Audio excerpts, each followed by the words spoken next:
नमस्कार, मैं हूं आपके साथ मेनका चौधरी और आप देख रहे हैं हमारा खास शो डायल 112 जुर्म के खिलाफ जंग। इस स्पेशल बुलेटिन में आपको दिखाएंगे सावधान करने वाली खबरें। अपराध की दुनिया से जुड़ी हर खबर से करेंगे खबरदार। हम आपको करेंगे हर जुर्म से सावधान, क्योंकि सावधान रहेंगे तो सुरक्षित रहेंगे।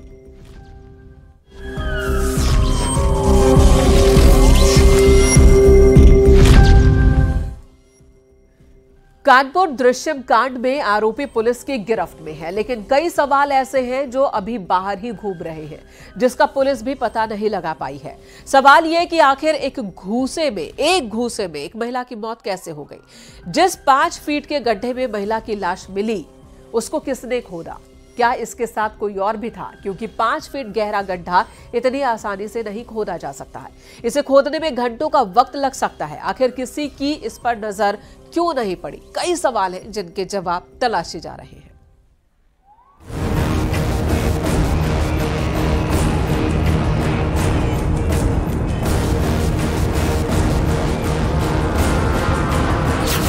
कानपुर दृश्यम कांड के अनसुलझे सवाल।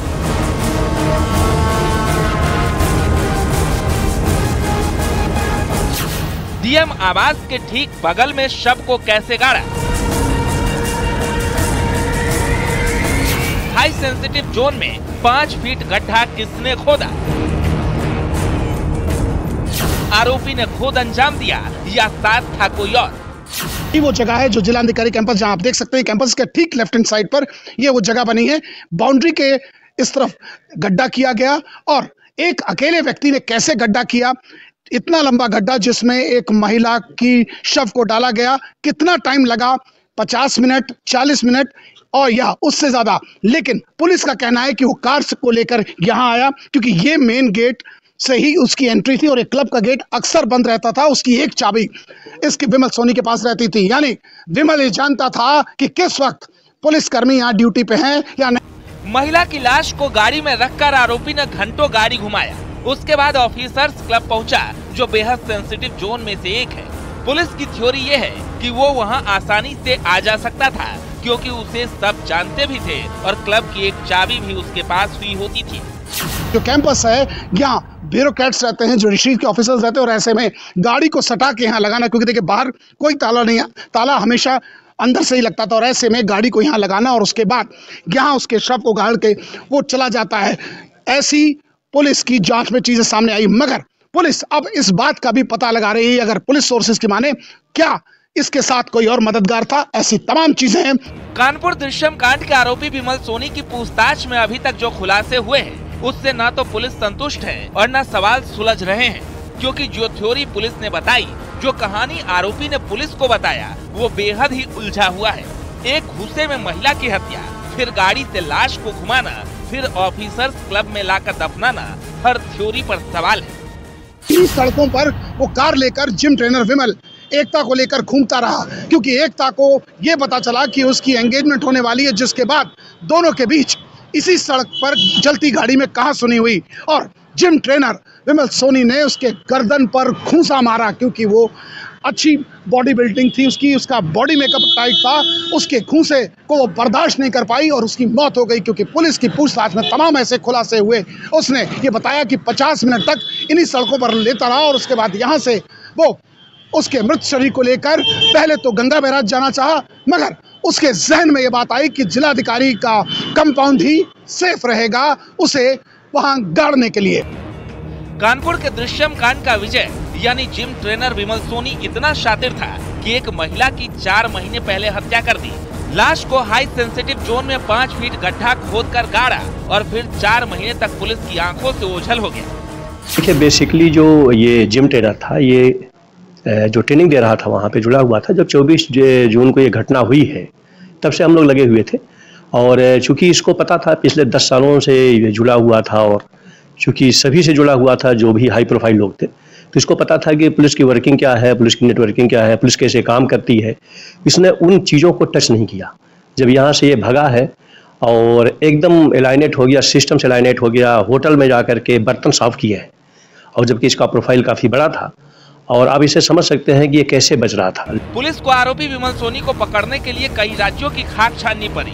पंजाब, पुणे, आगरा, दिल्ली, हरियाणा, वेस्ट यूपी, हर जगह पड़ताल की, लेकिन क्लू नहीं मिला। लेकिन जब क्लू मिला तो एक हफ्ते में आरोपी जेल के अंदर। हम लोग चूंकि क्लू कोई नहीं मिल रहा था, बैंक अकाउंट, बाकी अकाउंट, सब पे हम लोग लगे हुए थे। पंजाब से लेके, पुणे से लेके, आगरा से लेके, अदर स्टेट में, दिल्ली में।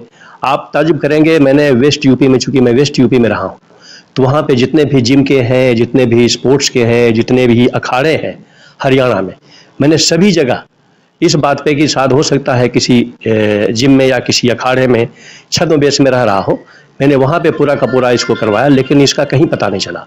लेकिन फाइनली एक क्लू हम लोगों को मिला, उस क्लू पे हमारी टीम लगी और सप्ताह भर वर्क किया और फिर हम फाइनली ये पकड़ा गया। पकड़े जाने के बाद भी पुलिस को आरोपी बरगलाता रहा। कभी गंगा में लाश फेंकने की बात कही तो कभी कुछ और, लेकिन जब आरोपी ने ऑफिसर्स क्लब का नाम लिया तो पुलिस को भी भरोसा नहीं हो रहा था। नहीं, ये जो बेसिकली था, जैसा बता ना कि जब ये पकड़ा गया तो तत्कालिक इसने बताया कि मैंने यहाँ पे लाश डाली है, गंगा जी में डाली है, और फिर हमारी टीम लगी, गंगा जी में गई, स्टीमर से, नाव से पूरा किया। हम लोग हमेशा इस बात को कहते रहे कि जो ये टाइमिंग है, जो टाइमिंग पे बता रहा, वो संभव ही नहीं है, क्योंकि वहाँ पे पहुँचने जाने का भी टाइम एक बहुत बड़ा था और लगभग 70 से 80 मिनट लगता था जाने और आने में। वो हमारी जो सर्विलांस की टाइमिंग थी उससे मैच नहीं कर रहा था। तो फिर हम लोगों ने फिर दोबारा जब सख्ती की तो इसने बताया कि जो ऑफिसर्स कंपाउंड है वहाँ पे जा करके बॉडी को दफन किया है। ये सुनते हम लोगों की एकदम पूरी टीम बहुचक रह गई और हम लोगों ने भी इस बात को नहीं सोचा था कि ये ऐसा वहाँ पे किया होगा। हम लोगों को लगा कि शायद जो पहली बात बता रहा है वो सही बता रहा है, लेकिन वो चूंकि डाटा से नहीं मिल रहा था, तथ्य से नहीं मिल रहा था, जो हम लोगों की विजुअल थे उससे नहीं मिल रहा। पुलिस आरोपी को पकड़ने की कहानी बता रही है, उसकी बताई लाश को दफनाने की थ्योरी भी समझ आ रही है, लेकिन फिर सवाल वही कि डीएम आवास के बगल में 6 फीट की लाश को दफनाने के लिए जो गड्ढा खोदा गया वो किसने खोदा? क्या उसके साथ कोई और भी था? पुलिस भी इस सवाल से अभी अनजान है। उससे बहुत सी चीजें हम लोगों को पूछताछ करनी है, क्योंकि बहुत सी चीजें हमारी एक टाइम बाउंड होती है, 24 आवर की लिमिट में हमको मजिस्ट्रेट के पास भी पेश करना था। तो एक्यूज गया है, हम लोग उसको लेंगे और डिटेल और पता करेंगे, और उसके बारे में जो आपने कहा है कि कैसे उसको किया, वो इन्वेस्टिगेशन से बहुत सी चीजें और क्लियर होंगी। सर बस एक चीज और, सर क्या इसकी टीम में और भी लोग मौजूद थे? क्योंकि जिस प्रकार से एक लंबी कब्र खोदने में कम से कम 1-1.25 घंटा लगता है, क्योंकि आप इतना खुद क्राइम को फाइंड आउट करते हैं, चीजों को देखते हैं। अब देखिए, मैं नहीं कह सकता हूँ, लेकिन ये जरूर है कि ये बहुत शातिर है। किसी को इन्वॉल्व किया नहीं इन्वॉल्व किया, क्योंकि एक बड़ी बात हो सकती है, क्योंकि अगर कोई बातें होती तो बातें लीक होती है, बातें लीक नहीं हुई। इससे लगता है कि इसके माइंड की उपज थी और बहुत सीक्रेटली किया है और बहुत गोपनीय तरीके से किया है, और जिस तरीके का इसका शातिरपना था और जिस तरीके का ये, चूंकि यहाँ पे 10 सालों से जिम में काम कर रहा है, तो जाहिर सी बात है इसको बहुत सी चीजें पता है, और जब और चीजें हम लोग डिटेल इन्वेस्टिगेशन करेंगे तो पता चलेगा। फिलहाल पुलिस ये मानकर चल रही है कि आरोपी ने अकेले ही इस वारदात को अंजाम दिया है, लेकिन अभी बहुत से ऐसे सवाल हैं जिसका खुलासा होना बाकी है। पुलिस का दावा है कि जो भी सच होगा वो जल्द सबके सामने आएगा। कानपुर से अमित गंजू, न्यूज़ 18।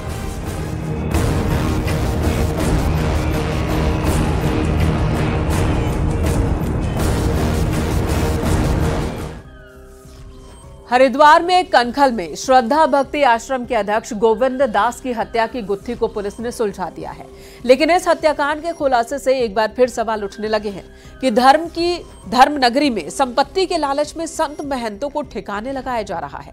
संत संपत्ति और खूनी साजिश पर यह स्पेशल रिपोर्ट देखिए।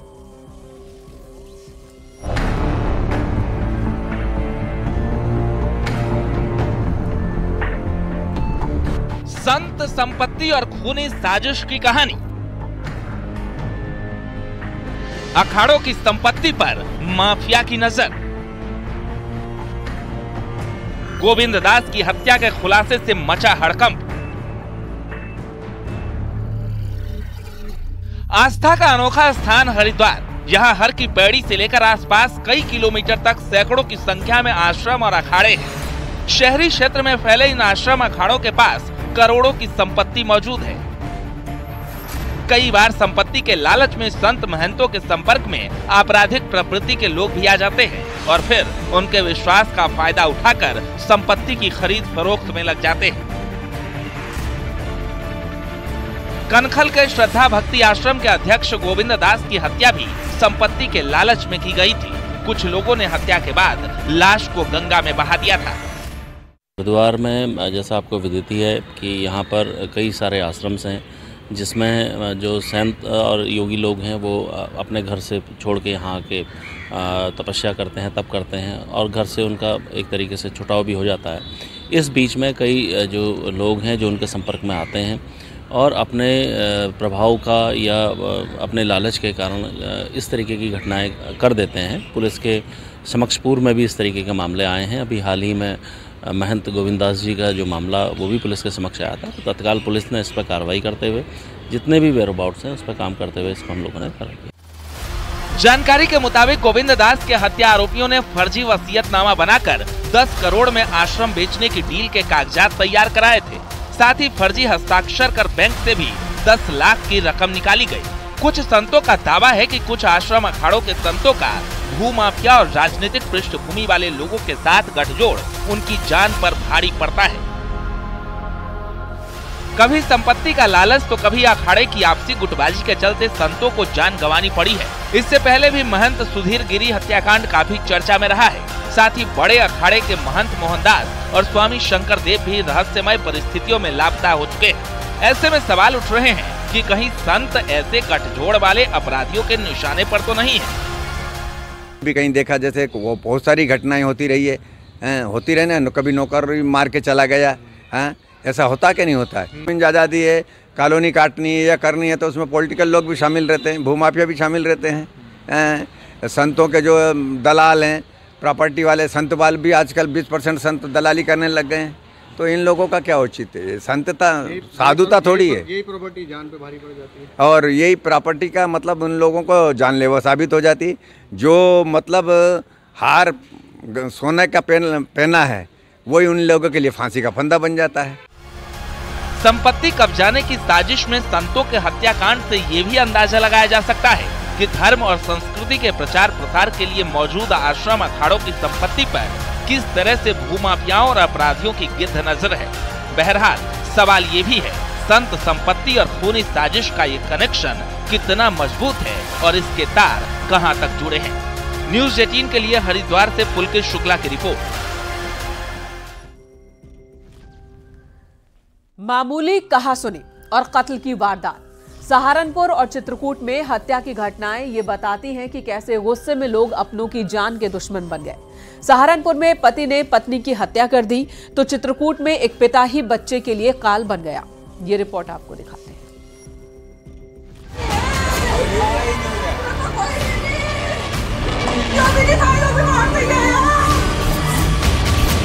ये तस्वीरें सहारनपुर के नकुड़ कस्बे के मोहल्ला जोगियान की है। यहाँ एक दिल दहला देने वाली घटना सामने आई। मामूली विवाद के बाद एक पति ने अपनी पत्नी की तवे से पीट कर हत्या कर दी। मोहल्ला जोगियान निवासी इब्बन अली अपनी पत्नी शहनाज के साथ दोपहर के भोजन के दौरान खाने में सब्जी कम पड़ने पर झगड़ा करने लगे। इसी दौरान गुस्से में आग बबूला हुए इब्बन ने अपनी पत्नी शहनाज के सिर पर तवे से कई वार कर दिए। घटना इतनी भयानक थी कि शहनाज के सिर से काफी खून बह गया। शहनाज की दोनों बेटियां सोनम और आलिया अपनी मां को बचाने के लिए चीखते हुए घर से बाहर निकली। पड़ोसी भी वहां पहुंच गए, लेकिन शहनाज की मौत हो गई। एक व्यक्ति ने अपने पत्नी के सर पर धारदार हथियार से हमला कर दिया, जिससे उसकी मृत्यु हो गई है। इस सूचना पर तत्काल थाना नकुड़ पुलिस की टीम, क्षेत्राधिकारी नकुड़ एवं फील्ड यूनिट द्वारा घटनास्थल का निरीक्षण किया। इसमें जो अभियुक्त पति है उसको हिरासत में लेकर आगे की पूछताछ की जा रही है। जो मृतका है उसके परिजनों को सूचना दे दी गई है पुलिस द्वारा एवं उनसे तहरीर प्राप्त कर मुकदमा पंजीकृत किया जा रहा है। शव को कब्जे में लेकर पोस्टमार्टम हेतु भिजवाया गया। क्या खाना कम होने पर कोई अपनी पत्नी की जान ले सकता है? ये सोचकर भी हर किसी की रूह कांप जाएगी। लेकिन शहनाज की हत्या के पीछे वजह यही मामूली सी है। बहरहाल पड़ोसियों की सूचना के बाद पुलिस मौके पर पहुंची और आरोपी पति इब्बन को हिरासत में ले लिया। लाश का पंचनामा कर पोस्टमार्टम के लिए भेज दिया है और घटना से जुड़े सबूत जुटा रही है।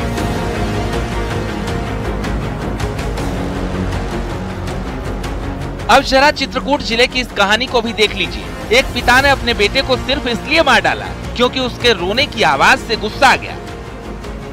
5 साल के बच्चे को कमरे में बंद कर कुल्हाड़ी से काटकर मौत के घाट उतार दिया और कमरे में आग लगा दी। मौके पर पहुंची पुलिस ने आरोपी पिता को गिरफ्तार कर लिया है। घटना मऊ थाना क्षेत्र के दुबारी गांव की है, जहां बीती रात राजकुमार ने अपने 4 बच्चों की हत्या करने के लिए उन्हें कमरे में बंद कर लिया। पत्नी ने मिन्नतों के बाद किसी तरह 3 बच्चों को कमरे से बाहर निकाल लिया, लेकिन 5 साल के सत्यम को आरोपी पिता ने कमरे में कैद कर लिया और उसे मौत के घाट उतार दिया। 4 बच्चे हम अंदर ले पहुरे रहे, पहले तो कोई बात नहीं। फिर का कहते नहीं 3 बजे रात से है नी 3 बजे रात से है नी 3 गदेलन का बंद कैली इसके मार, तो हम कहनी नहीं मारी है का, तो हम 3 बच्चे निकाल ली। और फिर का कहते वो छोट वाला बच्चा कहानी काट डारी से भीतर कुल्हरी से तक के मार खोलान कहा न खोला। क्रूर पिता की हवानियत का अंदाजा आप इसी बात से लगा सकते हैं कि कैसे बच्चे को कुल्हाड़ी से गर्दन काटकर मौत के घाट उतार दिया और उसके सिर को मिट्टी के बर्तन में भर दिया और अपने कच्चे घर में आग भी लगा दी। मौके पर पहुंची पुलिस ने आरोपी पिता को गिरफ्तार कर लिया और गांव वालों की मदद से आग पर काबू पाया गया। पुलिस को पूछताछ में पता चला है कि आरोपी पति अपनी पत्नी के चाल चलन पर शक करता था, अक्सर उसके साथ मारपीट करता रहता था। फिलहाल आरोपी को पुलिस ने जेल भेज दिया है। तत्काल जाकर के और हिकमत अमली से पहले उसे बंद कमरे से पुलिस ने पकड़ा। जो कमरे में आग लगाया था वो आग गांव वालों ने पानी डाल के बुझा ली थी और फिर हमारी फोरेंसिक टीम भी वहां गई। अभियुक्त पुलिस के गिरफ्त में है, आगे विधिक कार्यवाही की जा रही है। कैसे तो विवाद का कारण कुछ पता चल पाया? विवाद का कारण देखिए अभी कुछ इस तरह का नहीं है, लेकिन जो गांव में मर्मरिंग है वो ये है कि उसका अपनी पत्नी से प्रायः लड़ाई झगड़ा हुआ करता था। संभवतः अपनी पत्नी के चरित्र पर वो शक। सहारनपुर में कातिल पति की कहानी के बाद चित्रकूट में मामूली विवाद में बच्चे की हत्या ये बताती है कि कैसे अपनों ने रिश्तों का कत्ल कर दिया। बहरहाल अब पुलिस कार्रवाई में जुटी है, लेकिन परिवारों के सामने गम के माहौल के सिवा कुछ भी नहीं। सवाल ये है कि गुस्से में लोग अपनी सीमा क्यों पार कर रहे हैं।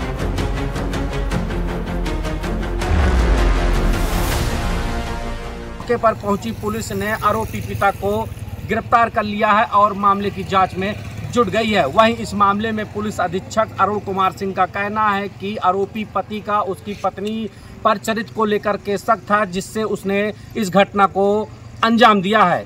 अखिलेश सोनकर, न्यूज़ 18 चित्रकूट। यहाँ रुकेंगे एक ब्रेक के लिए, खबरें ब्रेक के बाद भी जारी है।